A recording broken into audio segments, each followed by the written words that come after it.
A lot of you have asked me to make a video on the top 5 mid-range productivity laptops we can buy right now. Well, here it is. For those of you who just want to get right into it, you can simply use the navigation system to jump to the chapter of your choice and see any of the laptops I've selected. But if you've got a quick minute, hear me out. A couple of important things to keep in mind. First and foremost, this video only includes laptops that were released in 2022 and Intel-based configurations. To be more specific, this is to keep things as consistent and as fair as possible. We can always make a AMD video later on.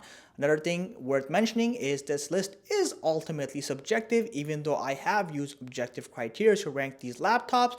Your opinion or your list might vary from mine. I'd love to hear what you think in the comment section below. And lastly, I only ever include laptops that I have personally used, tested, or reviewed on this channel, again, to keep it fair to you guys and remove any ignorance on my part. So without further ado, let's get into this list and see what I've cooked up. At number 5 on our list, we have Samsung's Galaxy Book 2.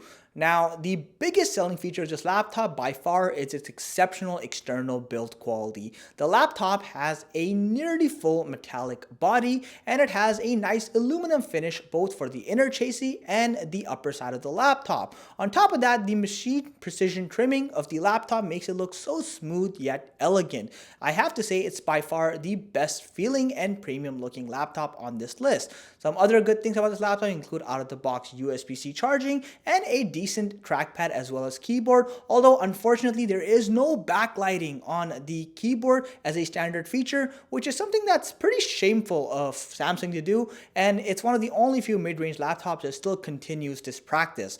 Now, some more neutral points include the fact that you get a full HD IPS panel, which is pretty good, but you only have a color rating between 50 to 70% sRGB estimated and a acceptable brightness level of 300 nits, so it's a pretty mediocre display. On top of that, I/O port selection is decent but not great, no Thunderbolt on board. It's also worth noting some things that genuinely hold this laptop back include its miserable thermals. For example, under unrealistic peak loads, this laptop can hit a surface temperature of 46 degrees Celsius, and even under more realistic sustained loads, it can hover around the 41 degrees Celsius mark, which may have potential long-term implications for the lifespan and component span of this laptop. It's also worth noting you do have the inclusion of a 720p webcam, which somehow manages to produce noise even in daylight settings, so nothing great there, although you do get a built-in fingerprint scanner. At number 4, we have the ever so popular Acer Aspire 5. For 2022, this laptop has been fully redesigned for its body, which actually looks all the better in my opinion. It does have a mix of plastic and metallic materials, but still has a nice sturdy solid look. The biggest selling feature of this laptop by far is its exceptional I/O port diversity. This is one of the few laptops that gives you a HDMI 2.1 port, it gives you Thunderbolt 4 ports, plenty of USB-A ports, and even a dang Ethernet jack. In fact, it's the only laptop on this criteria that has this many loaded ports. On top of that, the display isn't miserable, but it's not great either. So you do have a high quality full HD IPS panel display. Unfortunately, it only has a sRGB rating of approximately 51%.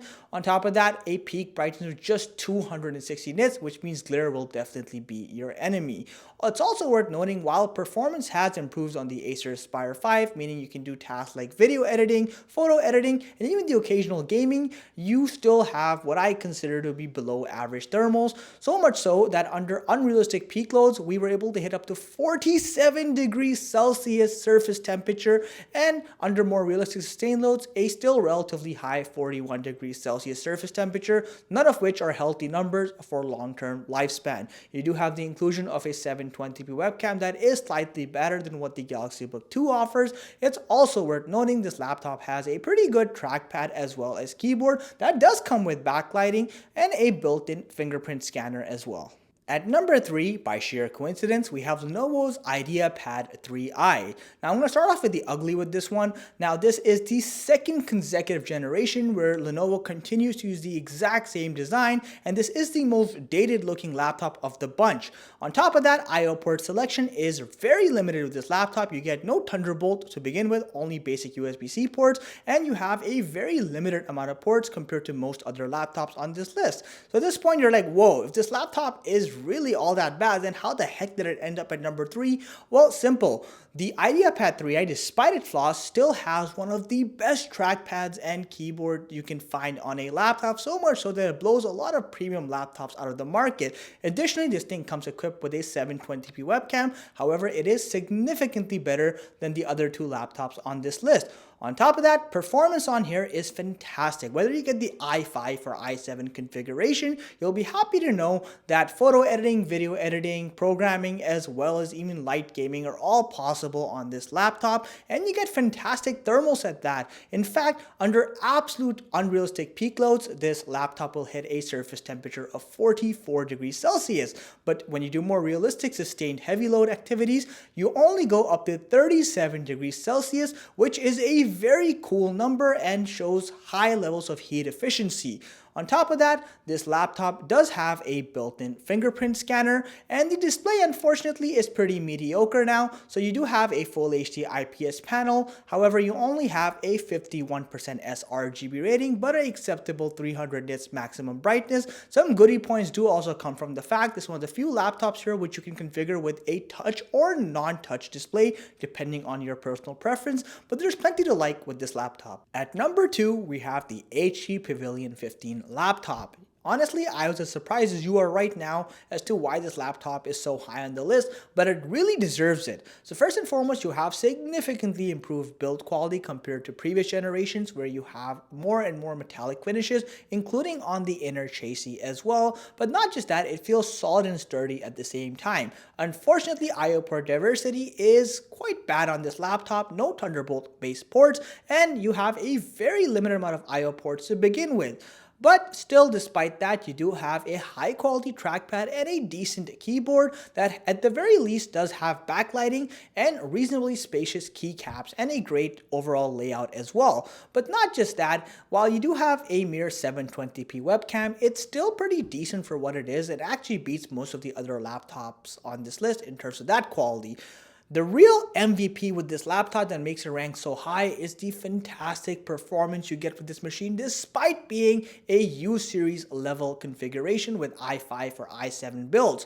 And I will tell you, whether it's photo editing, 4K video editing, or even light gaming with games like GTA 5 at upper medium settings, this thing absolutely rips through them all. It's a great productivity machine capable of gaming as well. On top of that, thermals are even more impressive. So under unrealistic peak load benchmarks, we hit an average surface temperature of just 43 degrees Celsius. But talk about freezing hell over, because this thing only goes up to 36 degrees Celsius with more realistic sustained loads, making one of the coolest laptops in this segment. Now, on top of that, this laptop does have a built-in fingerprint scanner, and yes, while battery life only ranks at about 9 hours, it's still slightly better than some of the other laptops on this list, and overall, the HP Pavilion is one of the most improved laptops that I've seen in 2022. Finally, at number 1, we have the Dell Inspiron 14 2-in-1 laptop. I can already hear it. I'm like, whoa, this cheater, he bought a 2-in-1 laptop to a comparison list. How dare he? I never said I don't have 2-in-1 laptops. I said the scope is limited to Intel-based mid-range laptops released in 2022, which is exactly what the Dell Inspiron 14 is by all definitions. Now, with that said, hear me out. This laptop has a lot going for it in terms of its value. So firstly, you have a great build quality here. It has a mostly metallic finish. Even the inner chassis is fully metallic, and it just looks really nice. It's sturdy and it's a solid device. You have an amazing trackpad and fantastic keyboard that is of course backlit. It's second only to Lenovo's IdeaPad in terms of typing experience. On top of that, you get a full HD webcam, which is unique because no other laptop on this list has that. It looks great. And past that, you also have a decent display. So you get a full HD plus display here with a 16:10 aspect ratio. You do have touch functionality with 2-in-1 functionality, of course, being a bonus here. On top of that, depending on the region you're in, you get up to 100% sRGB color rating and a decent 300 nits amount of peak brightness. Not just that though, this laptop also has great performance, second only to the HP Pavilion. It can run most tasks like photo editing, video editing, programming, and even light gaming at a healthy performance level. Unfortunately, thermals aren't all that impressive. You get sustained yields of about 41 degrees Celsius when doing heavy loads for long periods of time, and unrealistic peak loads can go as high as 46 degrees Celsius, which just put this laptop at a bit of a disadvantage. However, it is also worth noting you don't have fantastic I/O port diversity with this laptop, so no Thunderbolt USB-C ports and a rather limited amount of ports to begin with, but hey, you do still get a SD card reader for what it's worth. Overall though, this laptop still has the most amount of value for what it is. It gives you so many great features at a somewhat similar price to some of the other laptops on this list, and just like them, it comes with multiple configurations. I definitely think the Dell Inspiron 14 2-in-1 has earned its spot on this list as number one. That's a wrap for the list, everyone. Now keep in mind, if you truly want to learn more about any of these laptops, I highly recommend you watch my full review on them. I will leave links in the video description below. It'll cover stuff like battery life, pricing, fan noise level, or sound test as well. So again, plenty to watch over there. Definitely give it a shot if you're interested. Now on top of that, again, ultimately this is a subjective list that's based on certain objective metrics, and there are plenty of laptops I have not yet reviewed, so I'm sure there are other good laptops out there, and you should definitely check other sources like other YouTube channels, websites to do your homework and see which laptop might be the best for you. Keep in mind, there is no such thing as a perfect laptop.